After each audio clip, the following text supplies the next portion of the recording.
Notre économie est au plus haut, mais la Banque fédérale des États-Unis baisse encore les taux.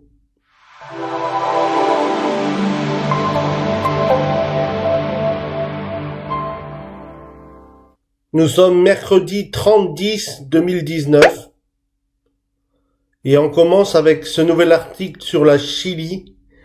Alors, le président Sébastien Piñera a annoncé mercredi que le Chili n'organiserait pas la réunion de l'APEC ni la COP25 en raison de la crise sociale et politique que traverse le pays.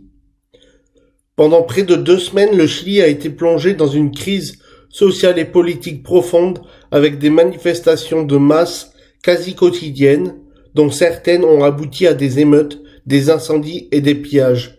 Donc on voit bien que l'Amérique du Sud connaît aussi la crise, et pour moi c'est un signal avant que ça arrive dans les pays européens et aux États-Unis.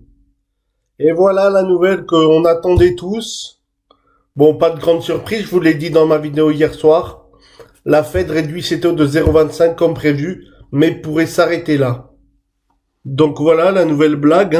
La Réserve fédérale a réduit les taux d'intérêt de 25 points de base mercredi dans le cadre d'une décision largement attendue, dans un contexte de préoccupation persistante concernant le ralentissement de l'économie mondiale et des tensions commerciales.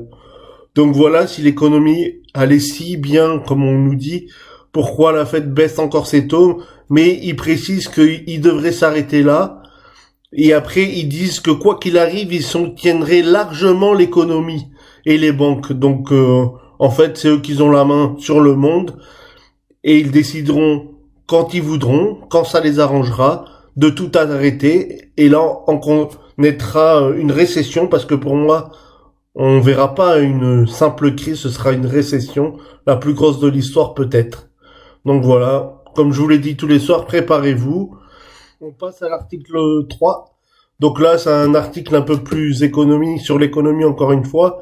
Le groupe Fiat Chrysler et Peugeot, les deux groupes ont déclaré dans des déclarations séparées qu'ils tenaient des discussions en vue de créer l'un des principaux constructeurs automobiles au monde. Les sociétés ont chacune convoqué des réunions imprévues du conseil d'administration mercredi pour discuter de l'accord potentiel.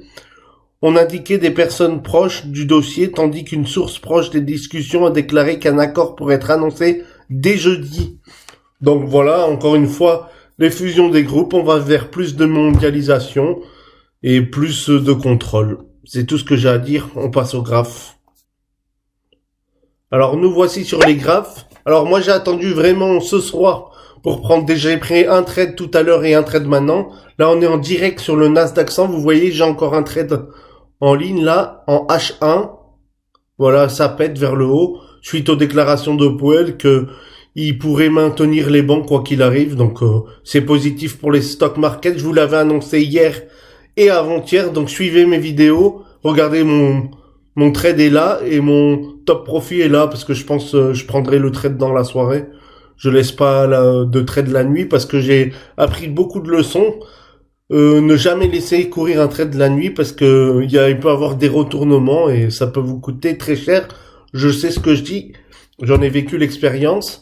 Et n'hésitez pas à checker mes formations 1, 2 et 3. Je vous apprends à prendre des trades, comment je fais, etc. Je vous explique tout ça. Donc n'hésitez pas à commenter. Là, je vais faire bref sur les marchés SP500. Pareil, on est en H1 en 1 heure. Et on voit bien, on est positif. Donc on va encore battre tous les records, voilà. Peut-être un petit pullback d'ici vendredi, mais moi, je prends les trades dès ce soir et demain, je prendrai 2-3 trades encore. Donc, vous voyez, c'est positif. Là, on est en 15 minutes sur le SP500, ça pète vers le haut. Et le Nasdaq, je repasse sur le Nasdaq, je vous mets en 15 minutes pour que vous voyez bien. Boum. Voilà, j'ai pris un trade avant là, juste plus tôt. Je l'ai fermé là, et là, j'en ai repris un, et je vais le fermer. Parce que c'est bientôt la fin des marchés américains à 22h30. Donc voilà, j'espère que vous avez apprécié la vidéo. N'hésitez pas à commenter, liker, et à demain.